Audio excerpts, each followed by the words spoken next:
All right, Alex, in this last video, we're going to look at a side angle and talk about how you can improve that first move in your delivery so that we can maintain a very efficient and strong position in terms of delivering momentum towards the plate.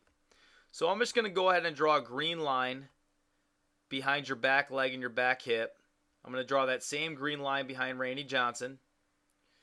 Okay, and the next thing I'm going to do is just play this clip simultaneously so that you can just notice the difference between you and Randy Johnson in the beginning of your delivery, from the knee lift to the weight shift.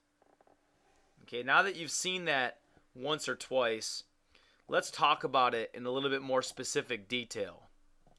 All right, so number one, as a pitcher, good balance means that our head is always over our belly button, not behind it, not too far in front of it, because when that happens, we lose balance and we lose posture. Once we lose that balance, we're giving up command and power. Okay, so with Randy Johnson here, when he picks up his knee, you're going to see as he picks up, he's simultaneously shifting his weight towards home plate. And you'll notice that because his front hip is leading towards the catcher and his back hip is separating from this original green line.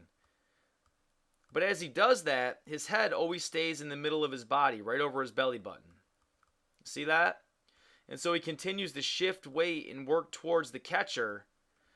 And really what's happening here is he's driving off the inside of his back leg without sitting down. Thrusting with his front hip, separating his back hip from the rubber. Okay, you see that happening right there. And so a great weight shift is starting to happen before he even breaks his hands. Now, with that in mind, take a look at you here on the right-hand side. Already, your head's a little bit too far out in front of your belly button, okay? And when you go to lift your knee here,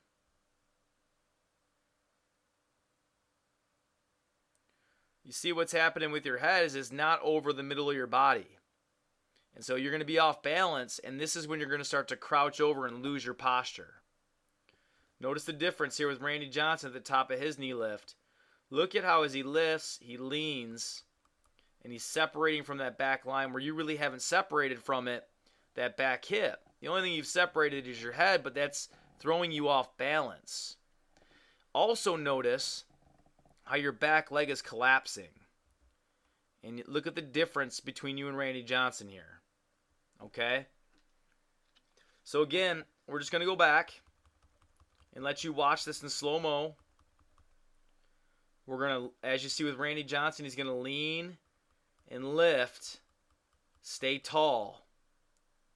And you can see the difference here between you. You're leaning your head too far forward instead of your hips. Notice Randy Johnson's head's in the middle of his body. See how your head gets way out in front of your body. I like the concept. You're trying to take your eyes to the target, but it's just a little bit too much. And as a result, you're collapsing on this back side.